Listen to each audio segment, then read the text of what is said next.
and welcome to Corpse Talk, the show that brings the dead famous to life. Tonight's guest is a natural philosopher who truly changed the way we look at the world. He's the oracle of optics, the luminary of luminescence, and the visionary VIP! Corpse Talk! Corpse Talk! History chat about this and that. Corpse Talk! Corpse Talk! Where the dead famous come to life! Please welcome Ibn al-Haytham! Assalamu alaikum! Hello, hey! Welcome. Now, born in the country we now call Iraq in the year 965, you were one of the eminent figures of the Islamic Golden Age. Please, please. I was but a simple scientist. I had ideas. Ping! I tested them, and then I wrote down my findings. And can you tell us about some of your scientific research? Certainly. I once wrote a book about whether music made animals behave differently. Seriously?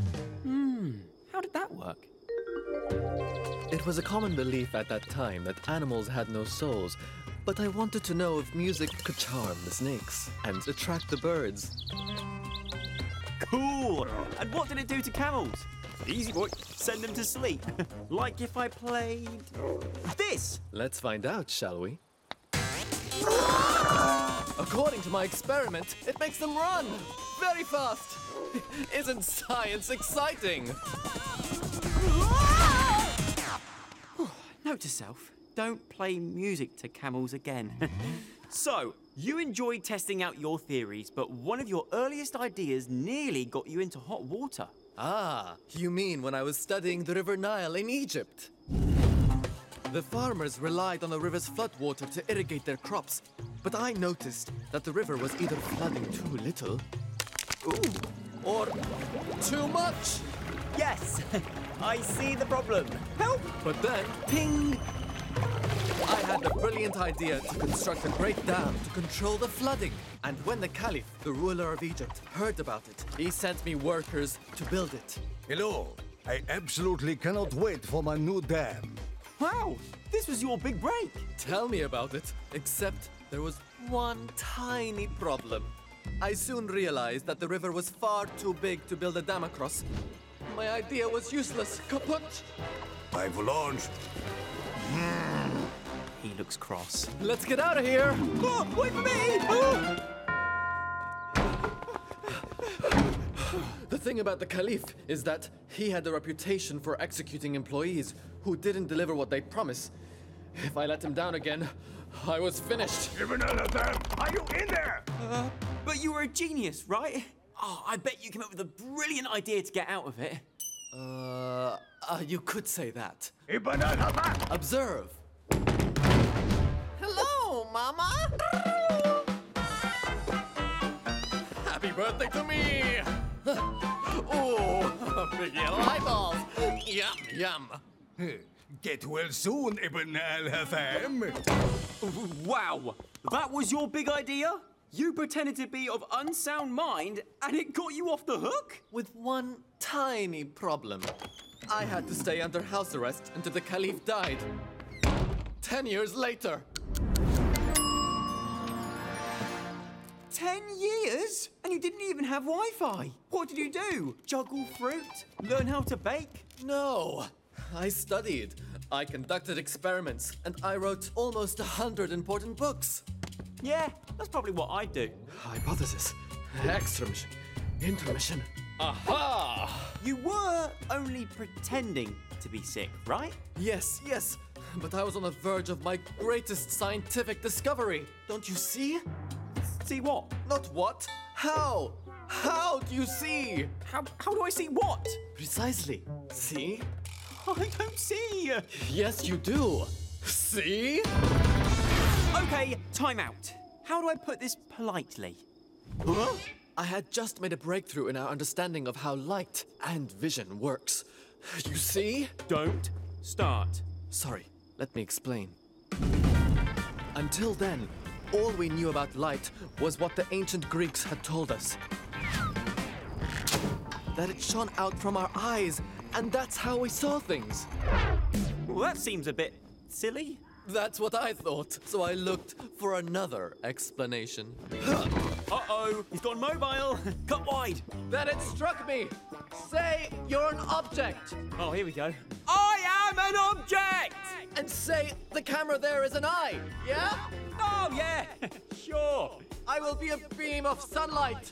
Here I come.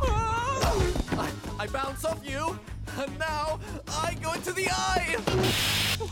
Cut to flashback. Pass me a spear. Mind if I borrow? Oh, thanks. Okay. Sorry, it's for science. That's funny. It looks upside down. Let me show you why. Watch this. Light is beamed in a straight line from the sun. It hits the tower, bounces off, and travels through the hole in the wall. Quick! But because the hole is so small, the image is flipped around and upside down. I wrote all about it in my most important work. The Book of Optics. It's a real page-turner. Ooh. Bonus fact, many years later, it was discovered that our eyes work the same way. We actually see the world upside down. We do? Huh? Oh, I should have said, our brains flip what we see, so everything is the right way up. Eye-opening stuff. Ibn al-Haytham, groundbreaking scholar, inspirational scientist, and provider of catchy tunes for camels. Thank you. Ma salama. Bye-bye. Join me next time on Corpse Talk, the show that brings the dead famous to life. Whew, I think I'll just have a little rest. Corpse Talk! The Corpse Talk! History chat about this and that. The Corpse Talk! Corpse Talk! Where the dead famous come to life! Hello, I'm Adam, and welcome to Corpse Talk, the show that brings a dead famous to life. You may notice something different about me tonight. I'm zipped into this special suit because on today's show is a guest who comes with glowing recommendations. She's a winner of 2 Nobel Prizes and invented the word radioactive. Corpse Talk! The Corpse Talk! History chat about this and that. The Corpse Talk! Corpse Talk! Where the dead famous come to life! It's Marie Curie!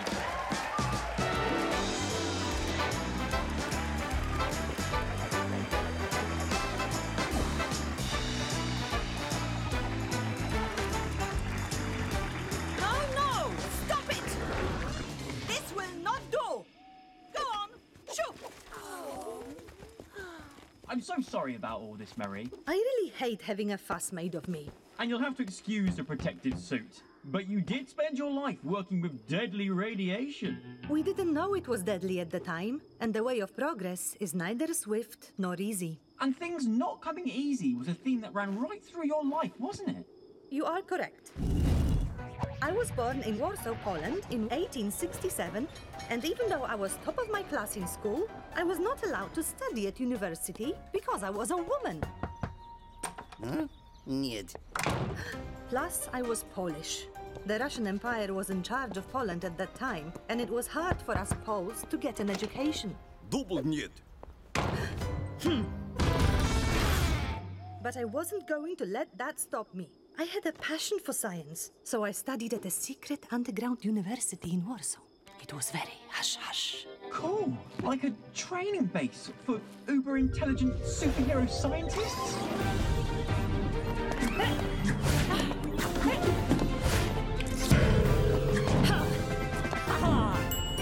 Don't be ridiculous. It wasn't anything like that.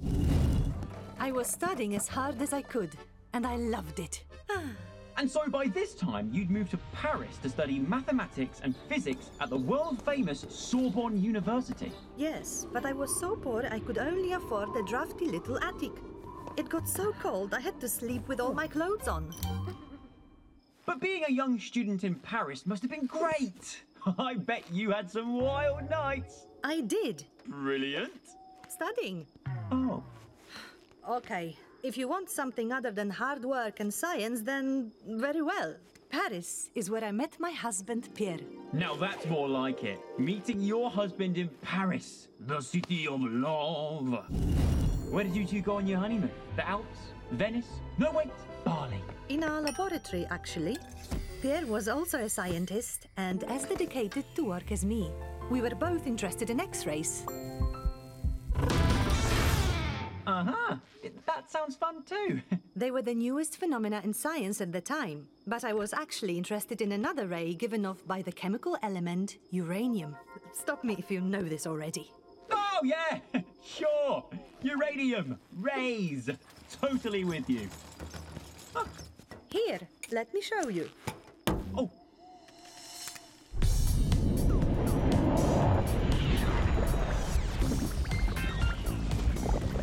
So pleased they made me wear this suit. Scientists always thought that atoms were the smallest thing that existed. But it was discovered that the rays were coming from inside the atom. And I called these rays radiation. And your discovery revolutionized the world! From astrophysics to cancer treatment. This was the birth of nuclear science!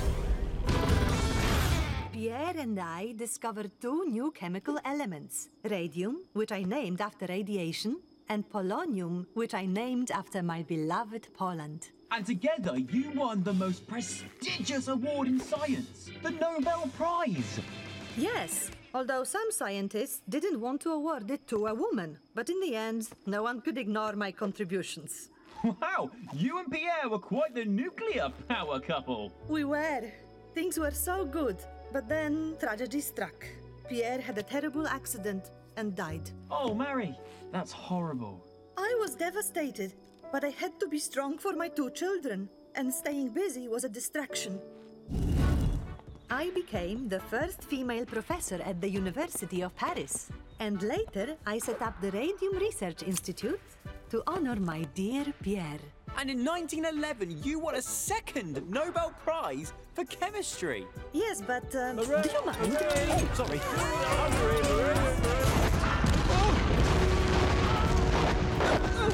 Where am I? Mary? During the First World War, I raised funds for a fleet of mobile X-ray machines. The soldiers called them Petit Curies. Oh, this must have been a real morale booster. Wow! I can see my bones. It wasn't for playing around with. Ah! It was for doctors to spot bullets and shrapnel in wounded soldiers. Sorry, guys. After you. But your research had a serious downside. You absorbed so much radiation over the years, it made you sick, and eventually, it killed you.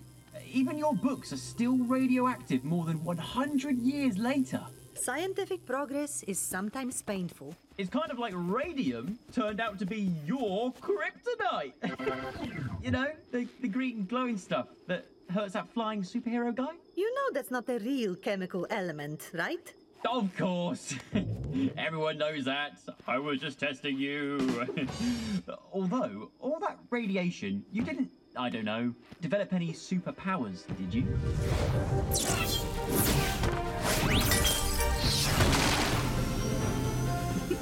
You are a strange little man. Huh. I'll take that as a compliment. Well, sadly, that is all we have time for. Join us again on Corpse Talk, the show that brings the dead famous to life. Oh, Marie! Corpse Talk, the Corpse Talk. History chat about this and that. The Corpse Talk, where the dead famous come to life. Hi, I'm Adam, and welcome to Corpse Talk, the show that brings the dead famous to life. This week, my guest is a brilliant scientist and inventor who used his love of nature to improve the lives of millions. It's the one and only Peanut Man. Corpse Talk, the Corpse Talk. History chat about this and that. The Corpse Talk, where the dead famous come to life. Please welcome to the show, George Washington Carver. Peanut Man? It makes me sound like some kind of superhero. with the power to provide a tasty and nutritional snack. Is it a pea? Is it a nut? It's kind of both. It's Peanut Man! Are you all right? Sorry. Anyway, who needs a pretend hero when you're still a real hero to so many? You're very kind, but my life didn't start out that way. My parents were enslaved by a Missouri farmer called Moses Carver. My dad, Giles, died before I was born into slavery. When slavery was abolished in Missouri, Moses and his wife raised me and my brother. I was too sickly to work in the fields, so instead, I spent my time reading books and exploring nature. I just loved watching the wildlife around me. I wanted to know the names of every flower, insect, bird, and beast. Ooh. George, what's that little blue one? Forget-me-not. Of course we won't, George. That's kind of the point of the show. That's the flower's name. In time, I learned so much from observing nature that people used to call me the plant doctor. Plant doctor. How did that work? I don't know what to do, Doctor.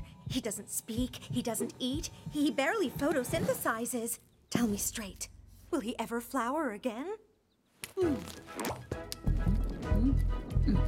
I'm going to prescribe you a larger pot, some fresh compost, daily water, and plenty of sun. Next! Well, something like that. So, George, what came next? Even though slavery was abolished across America, it was still hard for me to get an education. One college accepted my application, but when I arrived, they saw I was black and turned me away.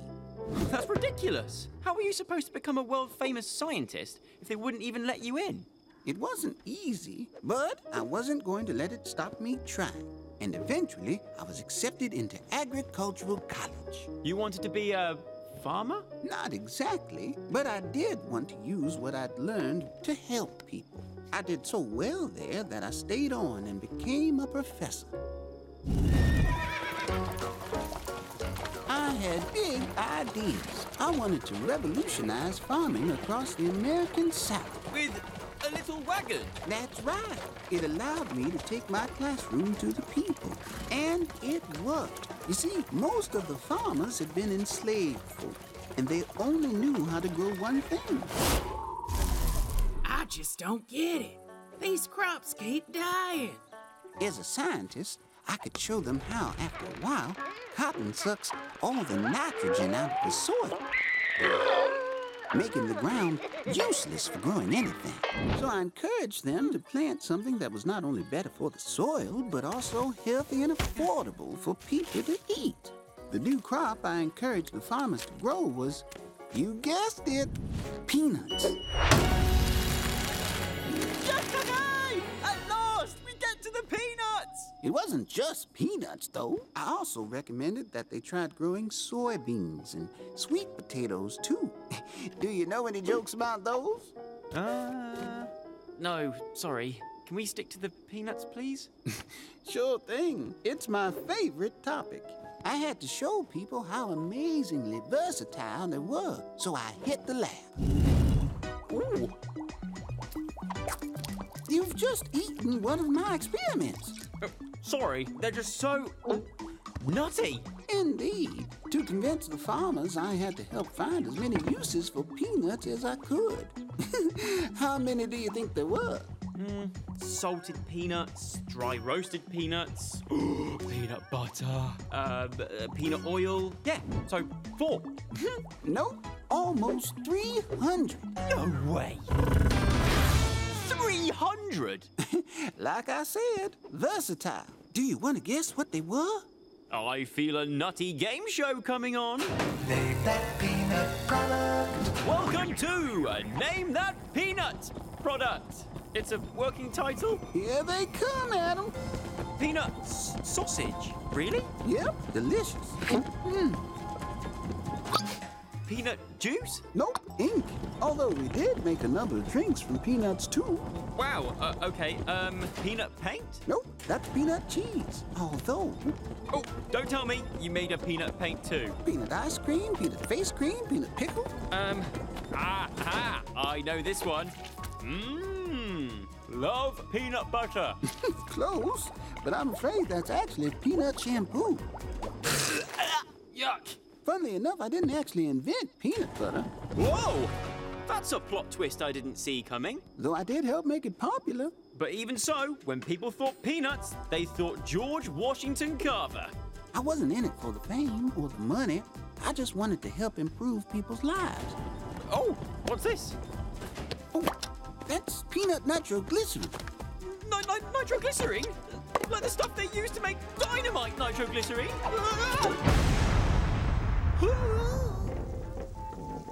Oh my. Tasty. George Washington Carver, you're an inspiration. Thank you so much for being my guest. Well, I'd have been nuts to say no. Now you're getting it. That's all we have time for. Join us again on Corpse Talk, the show that brings the dead famous to life.